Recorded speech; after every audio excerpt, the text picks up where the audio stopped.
আসসালামু আলাইকুম এভরিওয়ান। শুরু করছি নতুন গল্প। আমি শুধু চেয়েছি তোমায়, লেখিকা সুরাইয়া রাফা। সুইট ডেমন নাম শুনেছিস কখনো? গতকাল রাতভর মুষলধারে বৃষ্টি হয়েছে এই দিকটায়, তাও দিবালোকে সূর্যোদয় হয়নি। চারদিক কেমন গোমট হয়ে আছে, যেন টুয়াইলাইট উপন্যাসে সেই মেঘের চাদরে ঢাকা বৃষ্টি স্নাতক ছোট শহর ফর্ক। পিচঢালা ভাঙাচোরা রাস্তায় যত্রতত্র জমে আছে বৃষ্টির জল। জমে থাকা সেই তুচ্ছ নোংরা জল পায়ে মারিয়ে পথচারীরা গন্তব্যের দিকে হেঁটে চলেছে নির্বিঘ্নে। সারা রাত বৃষ্টি হওয়ার দরুন শহরের রাস্তায় ভেজা মাটির সোঁদা গন্ধটা বেশ সুস্পষ্ট। এই গন্ধটা নাকে এলে চারদিকে সবকিছু আপনা আপনি সতেজ মনে হয়। লোকাল বাসের কর্নারের সিটটায় বসে কানে ফোন নিয়ে ধুয়ে মুছে সাফ হয়ে যাওয়া বৃষ্টি স্নাতক যান্ত্রিক শহরটার দিকে চেয়ে চেয়ে লম্বা শ্বাস নিল ঈশানী। আজ বহুদিন বাদে ওর মনটাও সতেজ লাগছে, যদিও বা অসহায় চোখে মুখের কোথাও সেই সতেজতার লেশমাত্র নেই।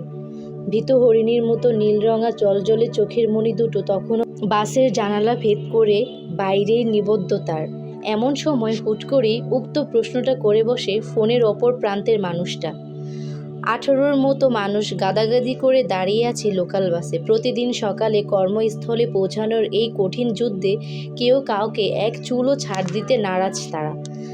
বাসটা ঠেলাগাড়ির মতো ঢ্যাক ঢ্যাক করে সামনে এগোচ্ছে। এমন একটা অসহনীয় বিরক্তিকর সময়ে ফোনের মধ্যে এই ধরনের গপ্পে জোরে দেওয়া কেবল জিসানের দ্বারাই সম্ভব।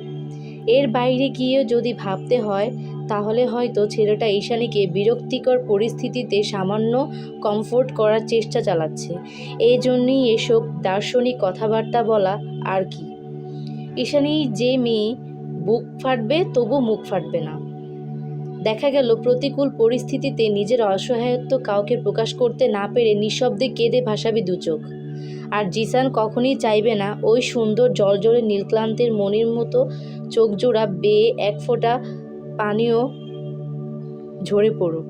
অনেকক্ষণ ধরে নিষ্প্রভ চোখের বাইরে চেয়ে থাকলেও মাত্রই লোকাল বাসের ধাক্কায় ভ্রম ছুটে গেল ঈশানীর। ওপাশ থেকে একটু কাইকুই করে উঠতেই ফোনের অপর প্রান্ত থেকে উদ্বিগ্ন কণ্ঠে জিসান বলে ওঠে, ঈশা শুনতে পাচ্ছিস? নিজেকে ঠিকঠাক করে শান্ত স্বরে জবাব দিল ঈশা। হ্যাঁ শুনছি, বল। ঈশানীর কথার মধ্যে উষ্ণতার চিটাফোঁটা নেই। কথাবার্তা তো দূরে থাক, ও হাসলেও কেন যেন মনে হয় ভীষণ দুঃখী একটা মেয়ে জোর করে হাসার চেষ্টা করছে। মেয়েটা একটু বেশি অন্তর্মুখী স্বভাবের। জিসানের অবশ্য গত 6 মাসে অভ্যেস হয়ে গেছে। তাই ঈশানীর এমন নির্যাবতিকা পাছে হটিয়ে পুনরায় প্রশ্ন ছুড়ে জিসান। বলেছি যে, সুইট ডেমনের নাম শুনেছিস কখনো? লোকাল বাসের ঢ্যাক ঢ্যাক আওয়াজ, মানুষের অসহায় কোলাহল আর গিজগিজ করা পরিবেশ সকল কিছুকে মুহূর্তেই দৃশ্যপট থেকে এক ধাক্কায় বের করে দিয়ে জিসানের কথায় ভ্রু কুঁচকালো ঈশানী। শব্দটা আজই বোধহয় প্রথম শুনল ও। তাই কিছুটা ধাতস্থ হয়ে উল্টো প্রশ্ন করে বসলো জিসানকে, সুইট ডেমন সেটা আবার কি? কোনো ভয়ানক জন্তু জানোয়ার নয় তো? ঈশানীর বোকা বোকা কথায় নিঃশব্দে হাসলো জিসান। মেয়েটা একটু বেশিই সরল, অথচ ভাবখানা এমন দেখায় যেন ও সব কিছু জেনে বসে আছে। সাহায্যের জন্য কাউকে প্রয়োজন নেই ওর। বাইরের জগতে নিজেকে স্ট্রং দেখাতে গিয়ে বারবার হোঁচট খায় মেয়েটা। তবুও কারো কাছে নিজের দুর্বলতা, অপারগতা স্বীকার করো না কখনোই।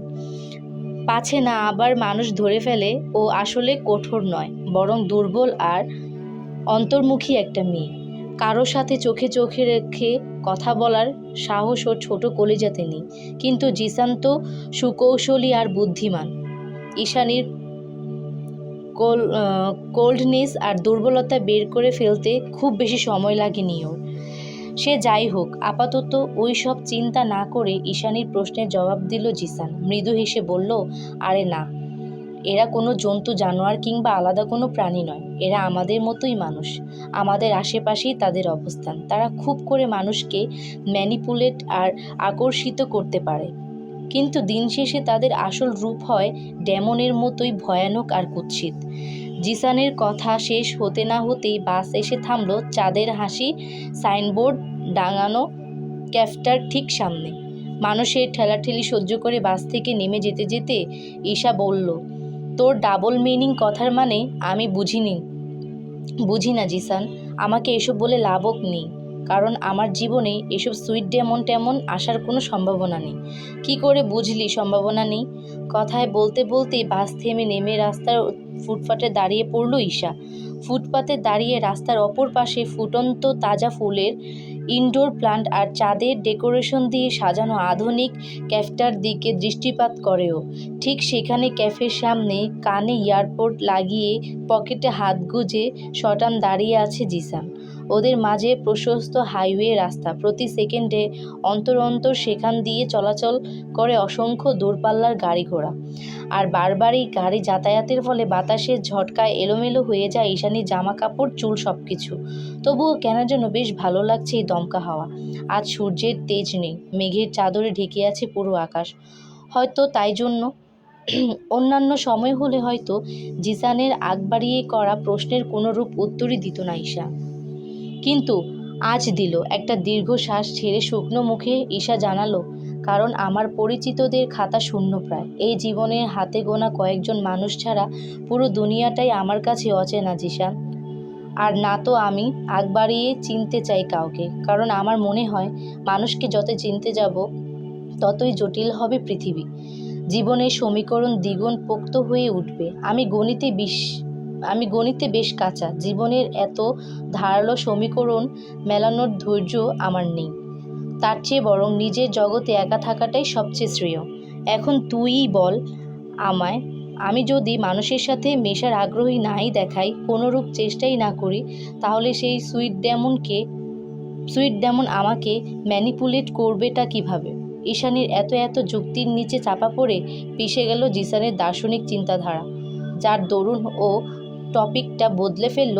তৎক্ষণাৎ কথা ঘুরিয়ে শুধালো, রাস্তা পার হতে পারবি নাকি আমি এগিয়ে আসব? জিসানের এই ধরনের গার্জিয়ানের মতো করে অধিকার দেখিয়ে বলা কথাবার্তা মোটেও পছন্দ নয় ঈশার।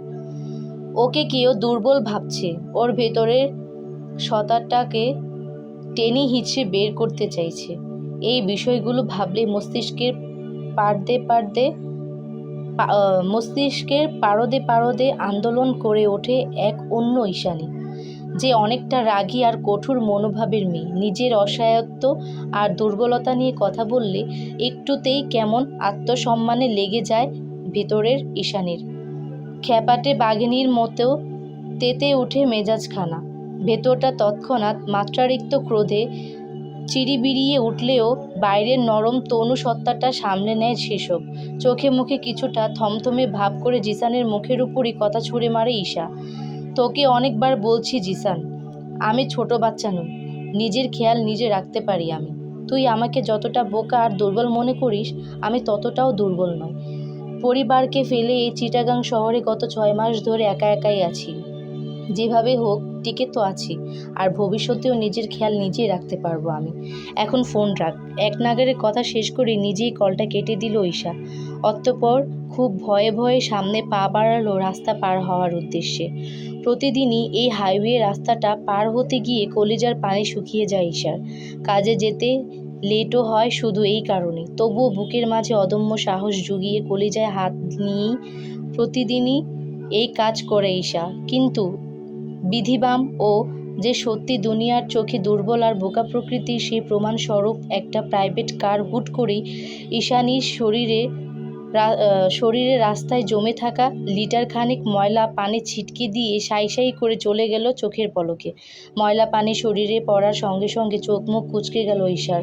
একটা বিরক্তিকর দিনের সূচনা বোধ হয় এমন করেই হয়। শরীরে এঁটে থাকা লং টপস, ডেনিম, প্লাজো, ওড়না সবকিছু নোংরা হয়ে গেছে মুহূর্তেই। ঈশার এমন নাজেহাল অবস্থা দেখে না চাইতেও ঠোঁটের আগায় এক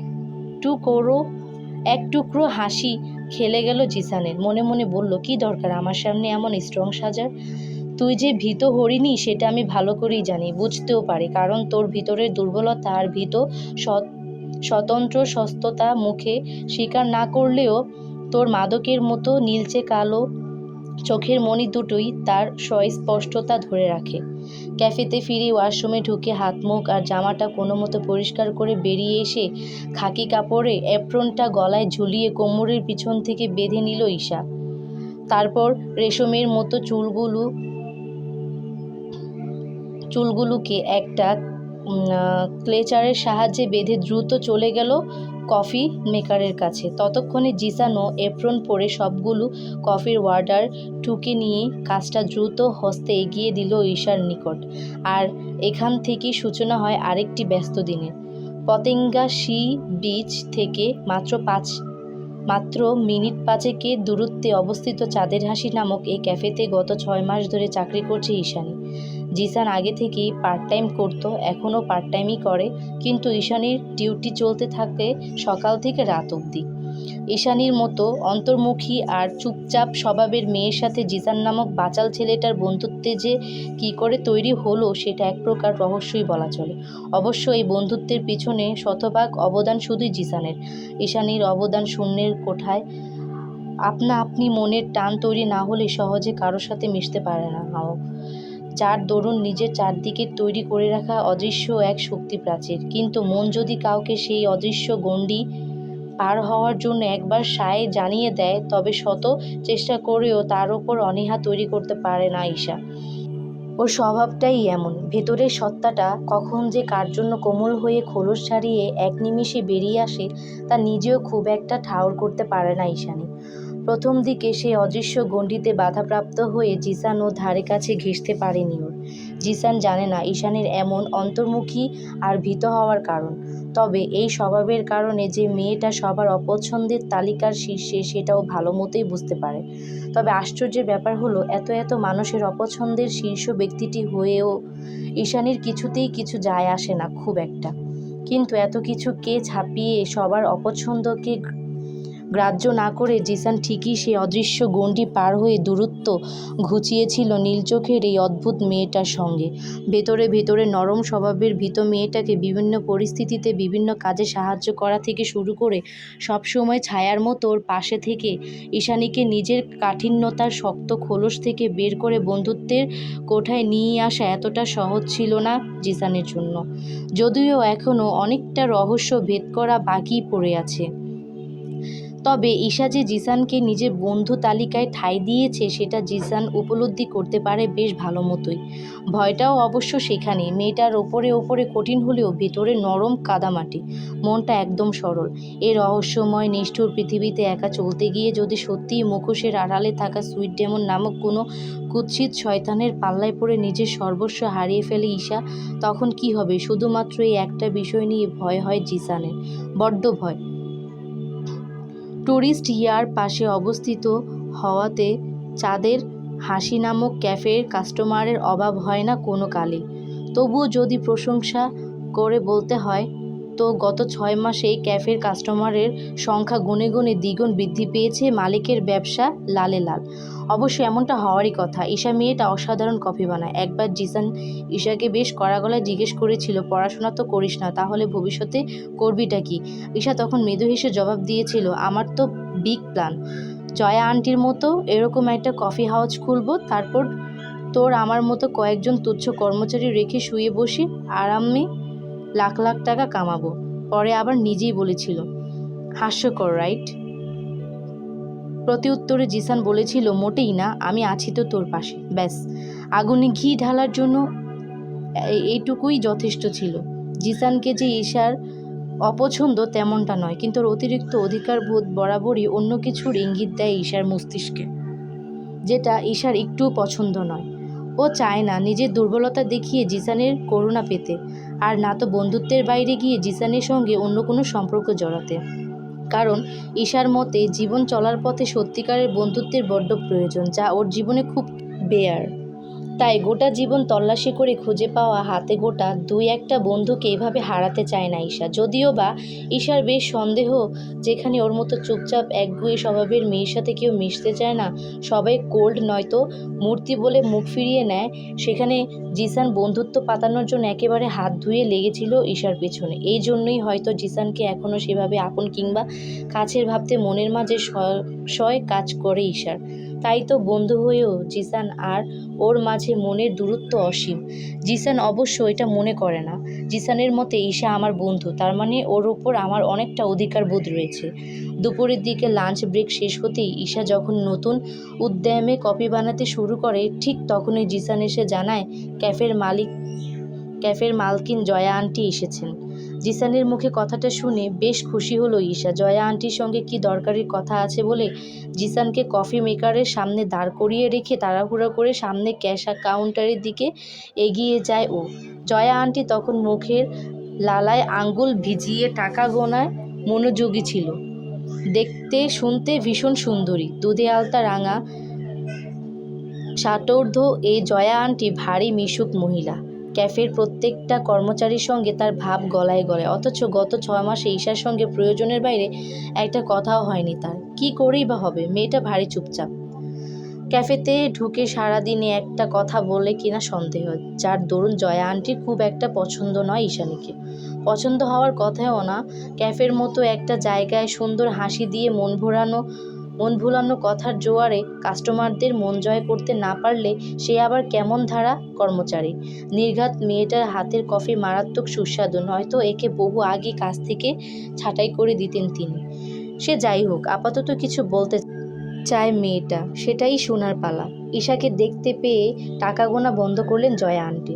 নিজের মোটা ফ্রেমে চশমার উপর দিয়ে ভ্রু কুঁচকে খানিকটা বিরক্তিকর সুরে ঈশাকে শুধালেন, কিছু বলবে? হ্যাঁ সূচক মাথা নাড়া ঈশা। জয়া আন্টি পুনরায় নিজের কাজে মনোযোগ দিয়ে বললেন, বলে ফেলো। কয়েক দফা ঢোক গিলে জিভ দিয়ে শুষ্ক অধর ভিজিয়ে ঈশা বলে ওঠে, আসলে আন্টি, মা জরুরি তলব করেছে, কাল একটু বাড়ি যেতে হবে। তোমার বাড়ি যেন কোথায়? জি কক্সবাজার। জয়া আন্টি বুঝদার মতো কথা দোলালেন, অতঃপর গম্ভীর গলায় বললেন, গত 1 মাসে কতগুলো ছুটি নিলে সে খেয়াল আছে? তীব্র সংকোচ থমথমে হয়ে গেল ঈশার মুখ, তবুও গলার মাঝে অনেকটা শক্তি জুগিয়ে বলল, তখন খুব অসুস্থ ছিলাম আন্টি, জ্বর হয়েছিল, আর এখন তো বাড়ি যাব। ঈশার কথার পাছে জয়া আন্টি আরও কিছু বলবে তার আগে ওপাশ থেকে জিসান ছুটে এসে বলল, হ্যাঁ আন্টি, আমি জানি ঈশার জ্বর ছিল। জিসানের কথায় দীর্ঘ শ্বাস ছাড়লেন জয়া আন্টি। প্রত্যেকবারই কোনো না কোনো ঝামেলা থেকে মেয়েকে বাঁচানোর জন্য উঠে পড়ে লাগে জিসান। ব্যাপারটা মোটেই পছন্দ নয় ভদ্রমহিলার, কিন্তু কিছু বলতেও পারে না তিনি, কারণ জিসান ছেলেটা তার অত্যন্ত স্নেহের। জিসানের আকুতি ভরা মুখের দিক থেকে চোখ সরিয়ে জয়া আন্টি থমথমে গলায় বললেন, ঠিক আছে যেতে পারো, তবে জলদি ফিরে এসো। ঈশা মৃদু হেসে ঘাড়টা সামান্য কাত করে জানায়, ঠিক আছে আন্টি। কথা শেষ করে ঈশা আর জিসান সেখান থেকে প্রস্থান করলে জিভ দিয়ে আঙুলের ডগা ভিজিয়ে নতুন উদ্যমে টাকা গুনতে আরম্ভ করলেন জয়া আন্টি। ঈশা ভিতরে চলে যায়, জিসান ওর পিছন পিছন যেতে যেতে শুধালো, হঠাৎ বাড়িতে কেন যাচ্ছিস? হাঁটার গতি থেমে গেল ঈশার। বাড়িতে কেন যাচ্ছিস সেটা তো নিজেও জানে না। মা নামক ব্যক্তিটি জরুরি তলব করেছে তাই যাচ্ছে, এর বাইরে তো কিছুই জানা নেই ওর। মায়ের সাথে কথা বাড়িয়ে জানার যে খুব একটা ইচ্ছে রয়েছে তেমনটাও নয়, কারণ ওর মা তো সবার মায়ের মতো মমতাময়ী নয়। ঈশা অবশ্য মনে করে দোষটা ওর নিজেরই, ওর ভাগ্য খারাপ বলেই তো ওর উপরওয়ালা ওর কপালে নিঃস্বার্থভাবে ভালোবাসার মতন কাউকে জুটিয়ে দেয়নি, যে চোখ বন্ধ করে পুরো দুনিয়া উজাড় করা ভালোবাসা সব ঈশাকেই উগরে দেবে, যে দুনিয়ার জন্য ঈশাকে নয় বরং ঈশার জন্য দুনিয়া তছনছ করে দিবে। কিন্তু আফসোস, জন্মদাত্রী মায়ের কাছ থেকেও নিঃস্বার্থ দুনিয়া উজাড় করা ভালোবাসা পায়নি ঈশা, কারণ ওর দুর্ভাগ্য উপরওয়ালা ওকে একজন স্বার্থপর মা দান করেছেন। ভিতরে ভিতরে মায়ের উপর এক আকাশ সমরাগ আর অভিমান পুষে রাখলেও বাইরে সেটা প্রকাশ করার ক্ষমতা কিংবা সাহস কোনোটাই নেই ঈশার। অগত্যাই ওর জীবনে মায়ের কথাই হলো শেষ কথা। কি হলো, কিছু বল। জিসানের প্রশ্নে ধ্যান ভাঙে ঈশার, তবে জিসানকে উত্তর দেওয়ার কোনোরূপ প্রয়োজন বোধ করল না ও। উল্টো তেজ দেখিয়ে বলল, তোকে কতবার বলছি, আমার ব্যক্তিগত বিষয়ে নাক গলাবি না জিসান। নিজের ভালো মন্দ নিজেই খেয়াল রাখতে পারি আমি, আমাকে বাচ্চাদের মতো ট্রিট করা বন্ধ কর। আশ্চর্য, রেগে গেলি কেন হঠাৎ? ঈশানী অ্যাপ্রন খুলে নিজের টোট ব্যাগটা গুছিয়ে নিতে নিতে বলল, জয়া আন্টির সামনে আমার হয়ে ওকালতি করবি না কখনো আর। তোর এইসব অধিকার বোধ আমার বাড়াবাড়ি মনে হয়। আমার মতে বন্ধুদের এতটা লিমিট ক্রস করা উচিত নয়। জিসান ভ্রু কুঁচকে কিছুটা বিরক্তি স্বরে বলল, আমি হেল্প না করলে তুই তো ছুটিই পেতি না, তবুও এভাবে বলছিস? হাতের ঘড়িটাতে এক ঝলক পরখ করে ব্যাগ সমেত ক্যাফে থেকে বেরিয়ে যেতে যেতে ঈশা বলে, ছুটি না পেলে নেই, কিন্তু আমাকে দুর্বল ভেবে একদম করুণা দেখাতে আসবি না।